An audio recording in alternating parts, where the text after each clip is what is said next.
This is another episode of Standup Comedy, your host and MC, celebrating 40-plus years on the fringe of show business. Stories, interviews, and comedy sets from the famous and not so famous. Here's your host and MC, Scott Edwards. Ladies and gentlemen, welcome to another special episode of Stand-Up Comedy, your host and MC. And this week I'm doing something totally different. We've talked a lot about stand-up comedy as an industry, as an art form. We've shared stand-up comedy. We've explored talking to agents, managers, and comics galore. But on this week's show, it's special to me because it's my anniversary week with my bride, Jill, and joining us, the very funny, you've heard him many times on the podcast, Bob Worley, and his bride, Bernice. Ladies and gentlemen, let me do it officially. First, let's say Bob and Bernice Worley are in the house. All right. Say hi, Bernice. Hi, Bernice. Hi, Scott. And and my lovely bride, Jill. She's the best. Say hi, Jill. Hi, Jill.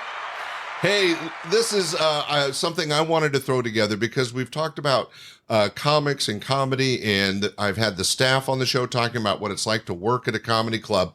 But these two ladies have a world of different experience. One, my bride was there in the beginning, used to work for me, and ended up she worked her way up in the club. She was a hostess, and then she worked the kitchen. She was ended up being one of my best bartenders, and eventually ended up running one of my restaurants. Very, very talented and gifted, but she ended up marrying the boss, so she became an owner of a comedy club after many years. That had to be kind of a challenge, or was it a fun ride? Oh, it was challenging. Is it true that you wanted to buy him out at some point? Because you just saw this guy does not know what he's doing. But going from, hostess and bartender to being an owner had to be a unique feeling, even in just interacting with the other staff. Oh, definitely. Yeah.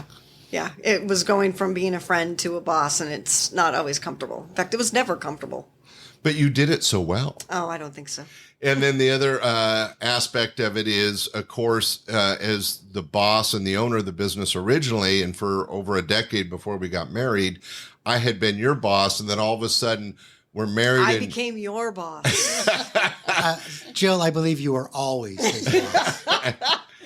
But that was an interesting transition for me, but it wasn't always easy for you. No, never. It was, it wasn't. It wasn't easy at all. I'm not going to lie. This interview might end in divorce.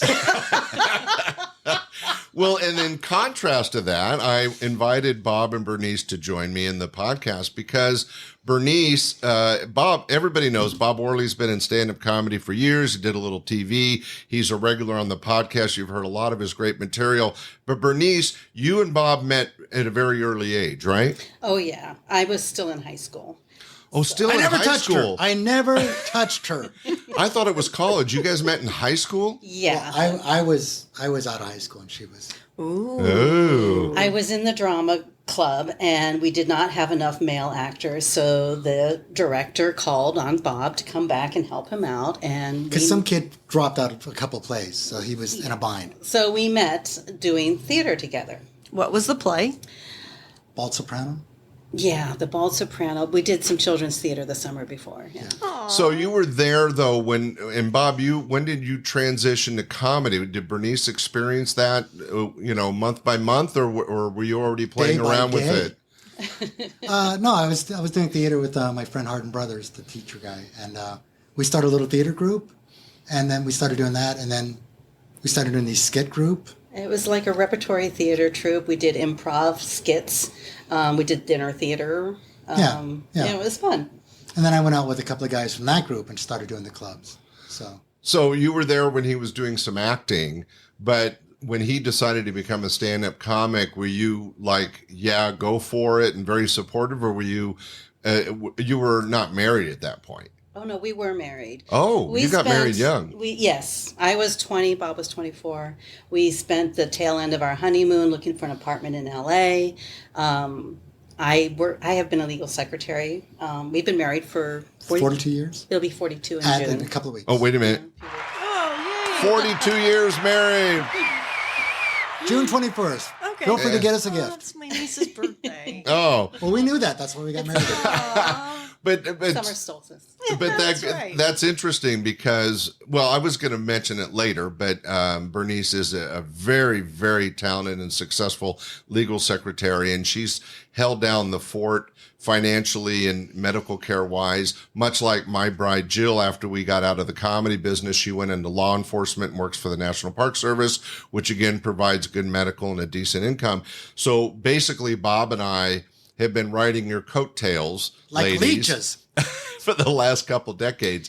But let's go back to the beginning, though. So in that transition, when Bob started becoming a comic and going out and hitting the road, that had to be a little difficult. Sure. I mean, we're talking young people and early in their marriage, and you have ideas of what that marriage is supposed to be like, and when they turn out to be different. Yeah, there were some tough years there, I would say, but For her, I never wavered once. we were committed to growing up together, and we did. And maybe you were more mature than some 20-year-olds, but that to me would be a really aware moment to say, okay, I've married this guy. He's going into, it's a fun industry, but it's a challenging industry on relationships because in Bob's touring experience, he's away, 1 week, 2 week, 3 weeks at a time. Well, even in the beginning, because you go out almost every night to perform somewhere just to try to get your legs. So Yeah. you're gone. Oh, she comes home from work and I'm, see you later. And that might have made the early years of marriage easier, but I would imagine it would make it actually difficult.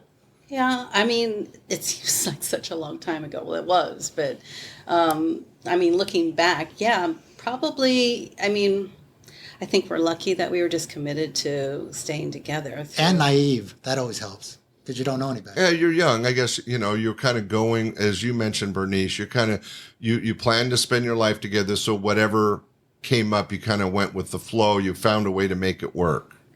Yeah, I mean, I'm not gonna. I don't know what the word is when you coat it with icing or frosting. Sugarcoat it. Sugarcoat it. Thank you, Jill. That's why I'm here. Thank you. But I spent some years in therapy and talking about not being happy and being mildly depressed. And I think it's because I had expectations about, our marriage was nothing like my parents. And thank God now. But I had to have someone from a different perspective say, well, what do you love about the guy? And it always came back to, what I love about him is worth anything. Putting up with being alone or putting up with financial problems. I mean, I'm well worth it, ladies. Well, I was joking about this. We had brunch together earlier, and I was saying that from a male's point of view, when we hear about women and how they choose their mate, that, it's not always the large penis or the great looks or maybe even the muscles, but a good personality and a good sense of humor. Wait, I got to stop you. Who goes out and looks at somebody and goes, God, I bet you that person has a large penis. Excuse me, miss. That's you have how a large penis? I've heard that's how women think. I don't No. know. That's how you I think want to they know where you heard this. Because we know Jill didn't think that. Boy, Scott, he must be hungry. My point was that Bob having a good personality and a good sense of And humor. a very large penis. No, I'm built like a Ken doll. Completely smooth. Anyways, it was a welding accident. We don't want to get into it. So Bernice, his personality and his sense of humor had to help the relationship and the marriage. well, obviously, but yes. But the initial attraction, we were auditioning for children's theater, and he was doing a monkey impression. And I just thought he was the most adorable thing. Oh, that's so cute. As a pet. She thought that would make a really nice pet. It was, I would say the initial attraction was physical, yes. Oh, physical, not his sense of humor. See, I was kind of right. Well, Jill, No, we're not going. we're not going there. How you found me attractive? Okay. Well, maybe that would have been wrong because I was your... Wow, you live in this house? Hey, well, all right. I did have a nice And there's a house. pool. Not I'm when I in. met you. You didn't. You were living true. in an apartment. Oh, true. okay, That's okay. true. Yeah. Well, actually, let's. I know Jill's okay with this. I was married previously, And in that marriage, which lasted, and it's been mentioned a couple times, 18 months, even though I had 18 years of payments, the thing that was difficult there was she met me when I already had the comedy club, my first wife, Patty, and she would literally stand in the doorway with our son and scream at me and saying, why aren't you getting up and mowing the lawn? And, why don't we have the white picket fence? She wanted like that 50s black and white TV show kind of marriage. And I go, I work nights. I get home at 2 a.m. I go to bed at 4 a.m. I get up at noon. Just live with it. That's crack-a-noon. Yeah. And that's what she married. So I assumed she was okay with it. And yet a few months into the marriage, she was like, why aren't you working 9 to 5 and home with me every night? But that's everybody kind of. Yeah, that. couples go in with expectations, and a lot of people unrealistically expect their partner to change or. Yeah, she thought, even though she married a comedy club owner, that I was going to become, the Mr. CPA that was home at 5 Mr. o'clock Cleaver. every night. Mr. Cleaver, yeah, thank you. Now, Did you have Again, a yard? that's why I'm here. I actually had, I adopted her daughter who was into animals. I actually was trying to make it I bought a ranch. We had wow. horses and Wow. geese and cows and the whole bit because I was trying to make up for not being at home. I had Yeah, but then money you gotta, at the time. You got to take care of all that stuff if you buy all that stuff. Well, no, I let them do that. Oh, okay.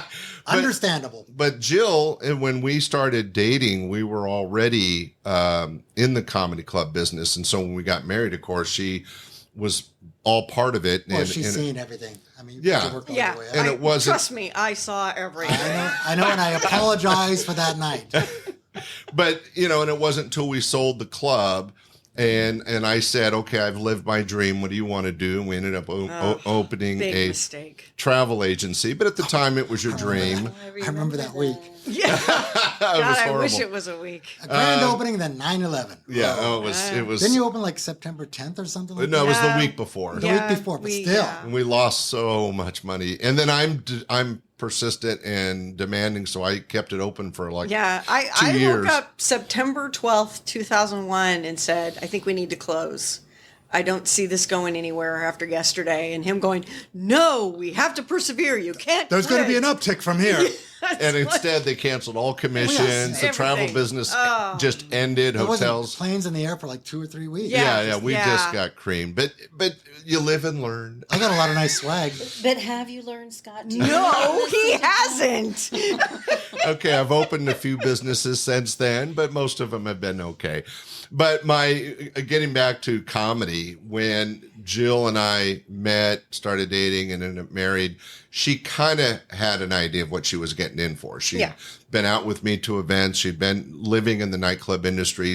In fact, in the beginning of our marriage and towards the end of the comedy club years, she would work days at the club and I worked nights. So we didn't have the same shift. We would pass, like you said, Bob, only we would pass at the club. She'd come in, hi, honey, and then she'd go home and I'd stay and work all night. Yep. So there was still that transition and adjustment period. But in the case of a comic like Bob Worley, you would go out for weeks at a time. And Bernice was holding down the fort, and then she got a great job as a legal secretary, so she was helping She financially. already had that job when we got married. That's why we moved to LA. Yeah, that's why we moved. Oh, she okay. got the job in LA. Great. Oh, where are you guys from? I thought you were always from in LA. No, we grew up in Upland, which is about 30 miles east of LA. I did not know that. Yeah. Yeah. So, and then like she said, on our honeymoon, hey, let's get this apartment. It doesn't have a yard. I won't have to cut it. So that's what you do. I didn't think of that. See, I would have avoided that whole Always thing. Smart. I'm always thinking, Scott.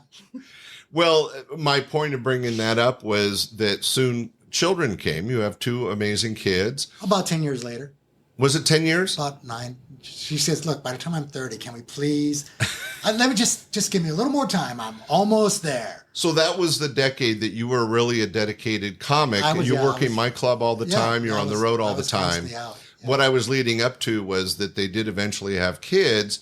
And then you guys made a family decision that instead of paying for daycare and everything, Bob pulled way back on the stand-up comedy and helped stay home and take care of the kids while you were a legal secretary. Is that about right? Our original agreement was, okay, why don't you go out for 2 weeks and then you're home for a week, work around town, be with the kids, and then go out. And then so he did that for about maybe a month or 2.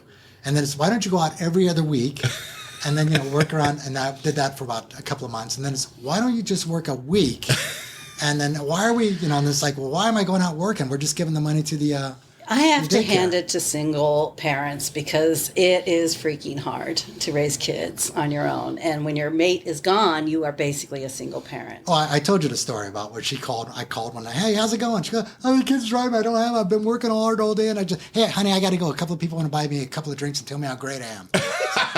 I'll talk to you soon. Good luck. Yeah. So, yeah, no. Adjustments. That's what partnerships are. You make adjustments, and Jill, help me out here. Compromises. That's Compromise, the word. yes, big word. Right. Thanks. Death threats. Or the third Mrs. Edwards. Right. Like that's ever going to happen. So yeah, you roll with it, and you just keep making adjustments to make it work. Well, I think that's good advice for any couple out there listening to this podcast, whether you're in show business or not. It is about compromises, but it's a lot about communication. It sounds like you and Bob, I know that Jill and I had several conversations in our marriage because I've gone through several businesses. I'm quite the serial entrepreneur and not always good. You guys at least communicated and tried to form plans, even if they morphed over years. Right, and they did morph because when the kids were little, we thought, well, I'll stick around. When they get older, I'll go up. But as they got older and hit high school, they started playing sports, cheerleading. I didn't want to miss that stuff, so I really wanted to be around. Yeah. 'Cause that's you only go through that once, and then it's gone. It's over. I remember you telling me a story where you realized you needed to get off the road when Bernice said, Right. This is when Lisa Ann was really little. Yes, tell the story. It's a great story. She says, honey, Daddy wants to talk to you. And I'm sitting in a chair, and she walks by me and picks up the phone. Hello? Honey, Daddy, right here. Here's Daddy. How's Daddy? Bye. Bernice, is that a true story? How old was Lisa Ann? I'm honestly. She was like 2 or 3. I mean, barely talking. Well, wants to talk to Daddy. I like a hamburger too. I thought I've heard all of your jokes a million times, but I don't think I've ever heard that. I love that story. That happened. That's And one of I my love the favorite one too where I'm stories. vacuuming the house. I'm going to get this house spotless for when Bernice gets home. And I turn around and Lisa Ann was following me around the whole time eating saltine crackers. What the? Come on, kid. The kids weren't working with you. So, no, it's tough. Well, that explains a lot because just to explain to the listening audience, Bob Worley was a mainstay at my club's Laughs Unlimited for many, many years. He started off as an opening and feature act. He became a very qualified headliner and worked many, many times over the years. But when the kids came along, you pulled back and we'd only get you maybe once or twice a year instead of 5 or 6 times a year. But he brought the kids. I did bring the kids. He did bring the kids, but even at a certain point when the kids got into school and stuff, we didn't see you at all. You basically retired from stand-up comedy. Pretty much, yeah. You were doing some writing, and you would go out and do maybe a stage once in a while, but even that faded eventually, right? Well, again, like I said, especially when they were playing sports and stuff, it's, hey, basketball is happening. Yeah. Hey, can you come in tonight? Like the ice says, hey, can you get up if somebody fall out? Well, I got a game tonight. I'm going to go watch the game. It's after a while, they just go, I guess I can't call in. Yeah. Well, and it's important to know that the kids come first, and that's not easy for any parent. He wasn't even playing basketball. I just love basketball. But for you, Bernice, it had to have been kind of comforting in the sense that, even though Bob maybe wasn't bringing in as much money, but he was home, he was helping with the kids, he was helping around the house. So you communicated and found a balance. Exactly. I was going to say every relationship needs stability, and my paycheck was that part of the stability, but Bob... Couldn't relate to that at all. I mean, somebody has to have that steady income coming in, and that was me in our partnership. We had kind of reverse typical roles. He did. He keeps, and to this day, he keeps an excellent house, and he raised our kids. He did a wonderful job raising our kids. And he balances me out. It's not about Bob bringing money into the house. It's about making me laugh at the end of the day. Oh, right. That's good psychologically. I mean, Jill we can't go into detail because she's a spy, but Jill has the kind of job where she can't talk about it, but I can tell when she has a bad day. And so I try to go out of my way. There's always a hot meal waiting for her. And I try to engage her in topics other than work. Because we can't talk about her work. And Bob, I wanted to use this sound effect. And the kids were so happy you were home. Aww, that's Maybe. so cute. Most of the time. I did say to Bryce once when he was high school, unfortunately for you, all my good times are going to ruin all your good times. Because I knew, I could tell with the guys he was hanging out with, I go, oh boy, these are guys I knew. So there's going to be some crazy stuff Remember happening. the night that Bryce tried to sneak out of the house? Oh, and he climbed out of his bedroom window outside. We heard him coming out. I heard him on the roof. So I went around the front, and when he hit the ground, I go, have fun. And so, It's a scared straight moment, right? yeah. He's like, hey, I just want to see if I can climb out of that roof. Well, So at the time, the kids may not have always appreciated having dad so closely involved, but I think in retrospect, I think they have a lot of appreciation for. no, definitely. And I want to be honest and open to my listeners and to the people sitting at this table. I always wanted to be an ace number one dad, and I failed. I was not a great dad because I worked nights, and my business was my marriage. And that's why my first marriage didn't But make it. despite that, they still came out pretty good kids. Oh, no, they're great adults. kids. Yeah. And my son's about to get his doctorate and is teaching in San Diego. Woohoo! UC San Diego, where Yeah. Bryce went. Wow. And, I'm very proud of him, but I wasn't the hands-on father you were. And since we're talking about being parents and stuff, I just wanted to be honest that I did what I could when I could, but I wasn't an ever-present father. And I have always carried some regrets about that. But I will say we've made it up in the years since. Jill and I we say we're amazing grandparents, but the reality is we're godparents and the aunts and uncle to several children. And we've had several generations go through our house, and it's always been a joy, right? Yes. And we've done well. Oh, my kids love going up to your house. Yeah. Yes, and we had a very funny incident the other day with Kelsey, where she, Auntie Jill, do you still have minty cookies in the freezer? Yeah, it's like, how long have you been coming here, Kelsey? Yeah, Kelsey grew up at our house. She's our goddaughter. And when we should say, she's like 20. She's 27. 27 now, and she still wants to, where's the minty cookies? But my point of doing this podcast was to try to share with the listeners that stand-up comedy is a terrific art form. It can be a good career. I still encourage people to get on stage, even if you're going to do it once or twice, to find out more about yourself. But if you do get into it as a career, it is challenging on relationships. And sitting before me, Bob and Bernice, through communication, through many years, and at this point, decades of being together, have found a way to really succeed at it. And so congratulations on that. Yeah, thanks. Oh, thank you. So far, so good. And I have to thank my bride. Now, we're recording this. It won't air anytime soon, but The next anniversary. it's being recorded during our anniversary week, 23 years married, but we And dated. this is what he's giving you for your anniversary. Yeah, happy anniversary, honey. And we dated for about 13 years. So we've been together a long time. I was a fetus. Yeah. And she still looks young. I got carded the other night. Yeah, we went out and she That's got always a carded. plus. Yeah. At the It was really dark. Well, Jill, I don't want to brag, but so did I. Chris, Come on. And the guy said, do you know how fast you were driving? It's not your damn business. So anyway, So I was trying to wrap this up. Jill, you married an entrepreneur who's gone through good businesses and bad, in show business and out of show business. Any advice for the young ladies out there? Yeah, I got nothing. Okay, just not okay, Matt, nothing. there was a blank look on my face. Just, Like, what have I done? nothing was there. Some kind of Well, music I was wish, playing. you got to be a little prepared. I wish I would have been, Yeah, I kind of threw the ladies under you the bus kinda on threw this. me- yeah. Yeah, it's all started with, hey, let's get together for breakfast. Yeah. Hey, while I All of have a all this sudden- set out.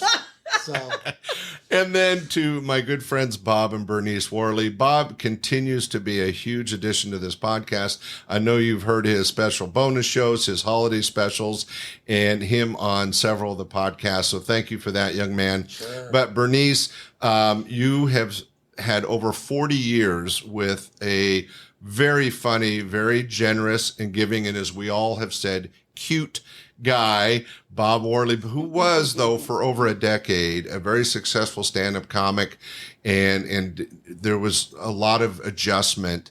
Any advice, any final words on being married to a comic? No, it's about commitment and communication and, just rolling with the punches. Okay, well. Hey, now I never punched her. Ever.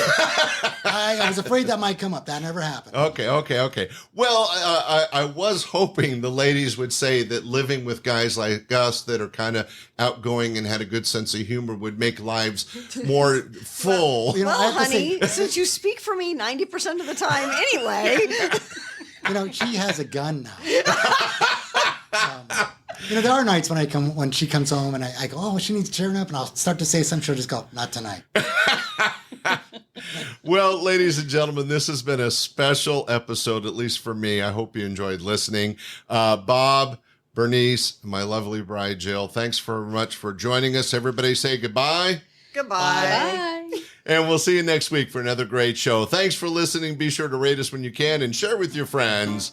Bye. We hope you enjoyed this episode of Stand-Up Comedy, your host and MC. For information on the show, merchandise, and our sponsors, or to send comments to Scott, visit our website at www.standupyourhostandmc.com. Look for more episodes soon and enjoy the world of stand-up comedy. Visit a comedy showroom near you.